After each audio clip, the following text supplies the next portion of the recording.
In the middle of a round, after a bad drive, do you all of a sudden get the driver yips? Hi, I'm Dr. Patrick Cohn, a mental performance coach at Peak Performance Sports. Today, in this video, I'm going to help a golfer named Chad who struggles in the middle of the round with the driver yips and can't get out of it. You're watching the Golf Psychology Podcast.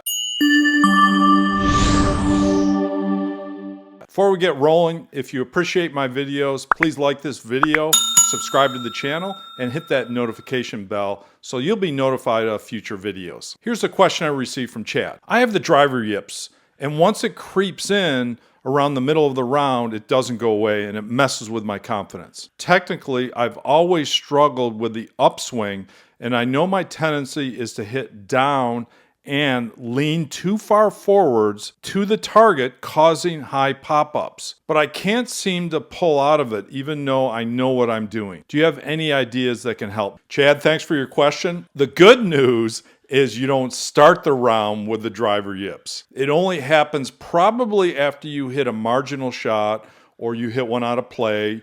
Basically, you hit a bad drive. And it's the same with putting. When golfers jack that first putt, that's when they start to panic, and then the yips set in. So that's the good news, is that it happens later in the round after a bad drive for you. What are the driver yips? Well, the driver yips are similar to the putting and the chipping yips. It's fear of missing the shot, causing you to go to over control and to think too much about how to make a good swing. And it sounds like you get very mechanical with it once it starts to go off. So a couple of suggestions that I have for you to help you with this. First of all, you got to understand it's a fear issue driven by over control, like I stated. So the first thing that you want to do is make sure you're focused on where you want to hit the ball to and not play avoidance golf. Golfers with the yips, they tend to play avoidance golf. In your case, what's the avoidance? The avoidance is the pop-up. You cannot be out there trying to avoid the pop-up, because then you're going to overcorrect and you're going to get mechanical with your golf swing. What is it that you want? Maybe you want to hit it solid. Maybe you want to hit it in the center of the club. Maybe you want to stay balanced throughout the swing. So I would focus on what you want to do with the swing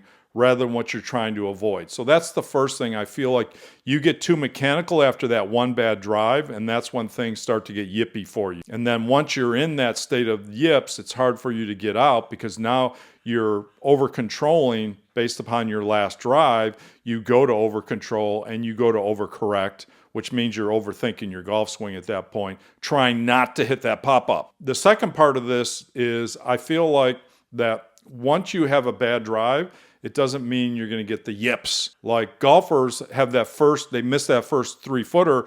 Oh, here we go, I got the yips again. No, not necessarily. If you talk yourself into it and you have that overgeneralization, the overgeneralization meaning if I miss my first short putt, then I'm going to be yipping all day, then it is going to become a self-fulfilling prophecy. It's the same with a driver. Oh, if I miss one badly, I yank one or I hit one right to right with my driver, then I'm going to have the driver yips the rest of the day. No. So instead of thinking that, oh, well, I got the yips now, I don't want you to judge it at all. I just want you to go to the next drive and do the same thing you've been doing up to that point. In other words, blow it off and get back into your normal routine. Don't change it up to the point where you start overthinking your golf swing and trying to avoid the pop-up. I think that's what's primarily getting in the way. So don't go to mechanics.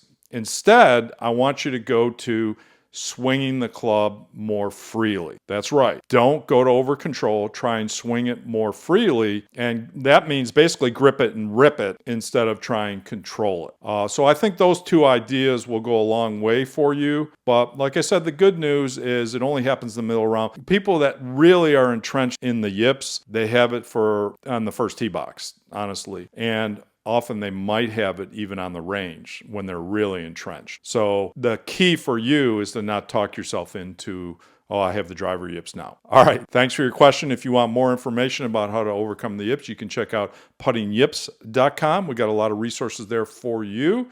And it doesn't matter if it's putting, chipping, full shot. It's all the same. It's yips, right? Or you can jump over to peaksports.com. We have Breaking the Yip Cycle there. It's our premium video program for golfers to help them break the yip cycle. And we do one-on-one coaching with golfers via Skype, Zoom, FaceTime from anywhere in the world. You can check that out at our coaching programs at peaksports.com. Thanks for watching.